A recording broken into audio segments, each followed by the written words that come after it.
Good morning. আজি তোমালোকৰ পঞ্চম মানৰ অসমীয়াৰ FA2 তোমাৰ FA2ৰ বাবে পাঠদান দিম। তোমালোকৰ ইয়াৰ আগতে স্বাস্থ্য বুলি এটা FA2ৰ বাবে মই পাঠদান দিছোঁই। আৰু আজি অধ্যায় 8 বুবুলৰ ৰাজহাঁহ, এই পাঠটো এইটো এটা কবিতা।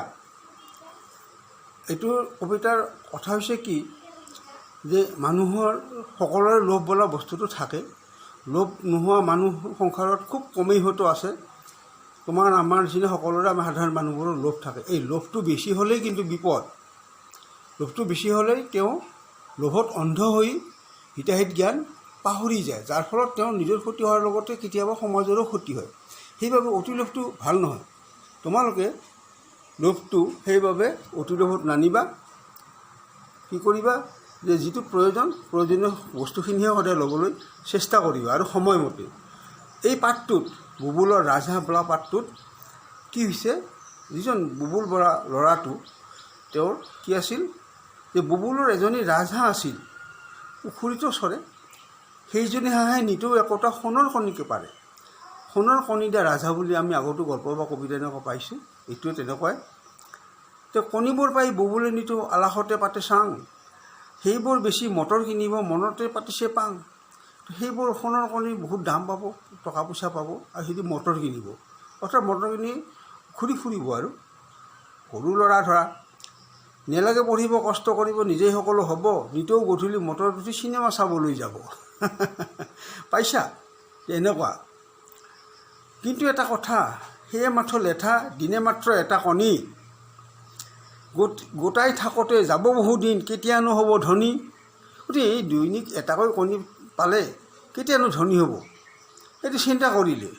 এতিয়া অতিলোভ হ'ল, ইয়াতেই তেওঁৰ অতিলোভ হ'ল। বাকী আলাসতে চাং পতা বা মটৰত উঠি ঘূৰি ফুৰাটো বাৰু বেয়া নাছিল, সেইটো সকলোৱে বিচাৰে আজিকালি অন্তত। কিন্তু এই গোটাই থাকোঁতে যাব বহুদিন, কেতিয়ানো হ'ব ধনী, এইটোহে তেওঁৰ জেং লগালে, এইটোহে তেওঁৰ অতিলোভত পৰিল। এতিয়া কি হয় চোৱা, ভাবিলে বুবুলে আৰু কতদিন বাট চাম আশা পালি, হাঁহজনী মাৰি আছে যত কণী উলিয়াম পেট ফালি। গতিকে পেটত যিমানখিনি কণী আছে নিশ্চয় আছে বহুত, সেইকাৰণে এটাকৈ দি থাকে। আটাইকেইটা পেটটো ফালি আটাইকেইটা কণী উলিয়াই ল'ম, একেলগে বহু কণী পাম, তেতিয়া বহু বিক্ৰী কৰি বহু টকা পইচা পাব।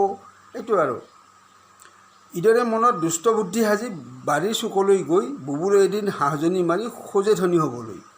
বাৰীৰ চুকত নি হাঁহটো মাৰি মানে ধনী হ'ব, মানে পেটৰ পৰা কণীকেইটা উলিয়াই ল'ব। কিন্তু ই কি হায়, কণী দেখোন নাই। ভবা কথা মিছা হ'ল, ফেকুৰি ফেকুৰি কান্দিলে বুবুলে, হাঁহজনী মোৰ গ'ল। তেওঁ যিটো ভাবিছিল যে পেটটো ফালি পেলাই হাঁহকেইটা কণীকেইটা উলিয়াই ল'ব একেবাৰে, কিন্তু সেইটো নহ'ল। দেখা যায় পেটত কোনো কণীয়েই নাই। অৰ্থাৎ হাঁহ বা মুৰ্গী, এইবিলাক যিবিলাক কণী দিয়া চৰাই, সেইবিলাকৰ আচলতে কণীটো দৈনিক এটাকৈয়ে পেটত হয়। দিনত সেইটো ফালি চাবলৈ খুজিলে কোনো কণী নাথাকে, বা এইটো কণী দিব পৰা অৱস্থাত নাথাকে, কামত নাহে। সেইবাবে কি হ'ল, তেওঁ কান্দিব ধৰিলে, কণী যিহেতু নাই। দাতাই দিলেও বিধাতাই নিদিয়ে, মাকে দেখি বিচুতি হ'ল, বুবুলৰ পিঠিত ঔটেঙা সৰিল, দুষ্টালিৰ প্ৰতিফল। মাকে দেখি খং উঠিল মাকৰ, এনেকুৱা কথা হ'ব পাৰে নি, হাঁহটো মাৰি পেলালে আৰু ভিতৰত পেটত কণী থাকিব। মাকে দিলে কি তাৰমানে ঔকিল মানে ডাঙৰ ডাঙৰকৈ পিঠিত ভুকু মৰা, এইবিলাক ঔকিল বুলি কয়, ধুম ধুমকৈ। গতিকে হাঁহজনীও গ'ল, এই তেওঁ বুবুলৰ ধনী হোৱা সপনো ভাঙিল, আৰু মাকৰো মাইৰ খালে। এটাকৈ সোণৰ কণী দিছিল, কিনো বেয়া আছিল।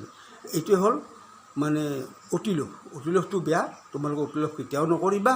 এইটো নিয়মিত মতে হ'লে বা চলে, সেইটো কৰিবা, নহয় জানো? গতিকে এই পাঠটোৰ কবিতাটোৰ এইটোৱে হৈছে শিক্ষা, যে আমি অতিলোভ কৰিব নালাগে, অতিলোভ কৰিলে ক্ষতি হয়, নহয় জানো? বাৰু তোমালোকে পঢ়িবা, বৰ ভাল লগা কবিতা। আৰু ইয়াতে যি অনুশীলনী আছে, ইয়াৰো অনুশীলনীবোৰ তোমালোকে ঘৰতে কৰিবাচোন। মই পিছত যেতিয়া আৰু তোমালোকক মোবাইলত ইয়াৰ প্ৰশ্ন উত্তৰ দিম, তোমালোকে মিলাই চাবা। বাৰু আজিলৈ ইয়াতে সামৰণি মাৰিলোঁ, ধন্যবাদ।